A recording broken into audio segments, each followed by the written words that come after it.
Pemerintah dan DPR setuju batasi usia capres diubah. Denny Indrayana menuduh PSI tidak independen dan memiliki agenda politik ketika mengajukan judicial review terhadap batas minimum usia capres-cawapres. Tuduhan Denny ini dikait-kaitkan pada sosok Gibran, yang menurutnya sedang diplot sebagai cawapres. Berhubung batasan undang-undang, capres dan cawapres harus 40 tahun. Gibran tidak dapat ikut berlaga. Kedekatan PSI pada Jokowi membuat Denny berasumsi liar dan tak berdasar. PSI mengajukan judicial review terhadap batas usia minimum capres dan cawapres itu karena ada kontradiksi dalam undang-undang yang sekarang dipakai. Di Undang-Undang Pemilu tahun 2003 dan 2008, usia minimal capres-cawapres yaitu 35 tahun. Tapi, kemudian dalam revisi Undang-Undang Pemilu tahun 2017, batasan usia itu tiba-tiba diubah tanpa landasan yuridis. Sementara, untuk kategori menteri tidak ada aturan batasan usia. Padahal menteri itu pelaksana tugas presiden dan wakil presiden jika berhalangan. Artinya, menteri sebenarnya berposisi juga sebagai capres dan cawapres dalam kondisi darurat. Jadi, mengubah batas usia capres dan cawapres menjadi 40 tahun itu tidak memiliki dasar pijakan. Dalam Pilpres 2024 itu, ada sekitar 21 juta anak muda dalam rentang usia 35 tahun sampai 39 tahun. Mereka ini terhalangi hak konstitusinya karena batasan undang-undang yang baru tadi. Kemudian, yang menjadi pertimbangan PSI lagi adalah menurut data BPS, rentang usia 18 sampai 40 tahun itu kecenderungan korupsinya lebih rendah. Maka bisa dibayangkan, anak-anak muda yang lebih idealis dan berintegritas ini diganjal oleh undang-undang untuk menjadi capres dan cawapres. Akhirnya, jatah kursi itu diisi oleh kelompok usia yang jauh lebih rentan berbuat korup. Jadi tidak benar kalau tujuan gugatan Undang-Undang Pemilu 2017 itu untuk kepentingan Gibran. Tapi PSI membuka kesempatan bagi jutaan anak muda di Indonesia. Denny memang dikenal pernah membuat pernyataan hoax dan asumtif. Misalnya, soal bocoran putusan MK soal sistem pemilu proporsional terbuka. Faktanya, putusan hakim berbeda dengan pernyataan Denny itu. Kalau dirincikan, alasannya kenapa PSI melakukan judicial review Undang-Undang Pemilu ini, ya karena dan demi anak muda. Teman-teman pasti akan setuju dan jelas meyakini bahwa penurunan batas usia ini masuk akal.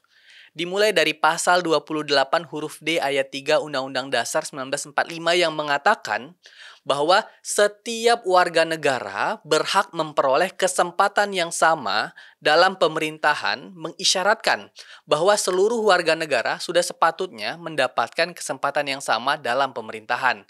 Sehingga anak muda seharusnya mendapat kesempatan itu juga. Memang pembatasan usia itu memiliki alasan sebagai parameter untuk menentukan seseorang dengan batas usia tertentu dianggap sudah memiliki kapasitas dan kemampuan baik intelektualitas, spiritualitas, dan emosi. Namun, bukan berarti anak-anak muda tidak ada yang matang intelektualitas, spiritualitas, dan emosinya. Karena bagaimanapun, yang nanti menentukan pilihan akhir ya masyarakat sendiri. Jika si anak muda itu punya kemampuan yang dianggap matang, maka mereka akan memilihnya. Apalagi jika kita melihat data Badan Pusat Statistik Indonesia, itu sudah memasuki masa bonus demografi dengan periode puncak di tahun 2020 sampai 2030.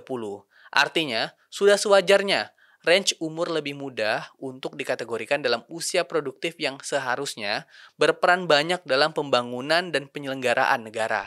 Lalu pertanyaannya, kenapa harus usia 35 tahun yang dipilih oleh para penggugat atau pemohon perkara di MK? 35 tahun itu dinilai cukup dan tepat bagi seseorang telah memiliki intelektualitas, spiritualitas, dan emosi yang baik sehingga bisa menjalankan penyelenggara negara. Hal ini melihat dari pengalaman di berbagai negara seperti Amerika Serikat, Brazil, Rusia, India, Portugal, dan beberapa negara lain yang total 45 negara yang membuat aturan batas usia minimal presidennya di usia 35 tahun. Kemudian, melihat dari aturan-aturan kita ke belakang, di mana semua aturan pemilu dan pilpres terdahulu telah mengatur batas usia minimum capres dan cawapres itu di 35 tahun. Hal ini bisa dilihat baik di Undang-Undang Nomor 23 Tahun 2003 tentang pemilihan umum presiden dan wakil presiden pada pasal 6 huruf Q maupun pasal 5 huruf O Undang-Undang Nomor 42 Tahun 2008 yang menyebutkan batas usia minimum capres adalah 35 tahun. Jadi, sudah sewajarnya usia minimum yang tepat untuk capres dan cawapres adalah 35 tahun. Walaupun demikian, sebenarnya yang harusnya dikritik juga adalah dari pihak pembuat undang-undangnya. Sebab melihat aturan hukumnya serta menyinggung pada perkara yang serupa di Mahkamah Konstitusi. Seperti pada perkara nomor 15 garing PUU strip 5 garing 2007 dan 58 garing PUU strip 17 garing 2019 yang menggugat mengenai batas usia juga. Mahkamah Konstitusi menegaskan bahwa batas usia capres dan cawapres sebenarnya merupakan ranah dari pembentuk undang-undang. Karena itu, merupakan open legal policy yang diatur berdasarkan dinamika ketatanegaraan. Sehingga sebenarnya, kita heran kepada pembentuk undang-undang saat itu. Kenapa merubah batas usia minimum capres dan cawapres menjadi lebih tinggi? Padahal dinamika ketatanegaraannya menunjukkan partisipasi usia muda lebih perlu dihadirkan dalam penyelenggaraan negara.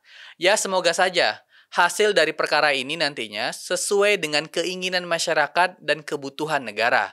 Saya harap tidak ada lagi asumsi tanpa dasar dan berbahaya seperti yang dilakukan oleh Denny Indrayana. Maka, saya akan tutup video kali ini dengan #Belmondo.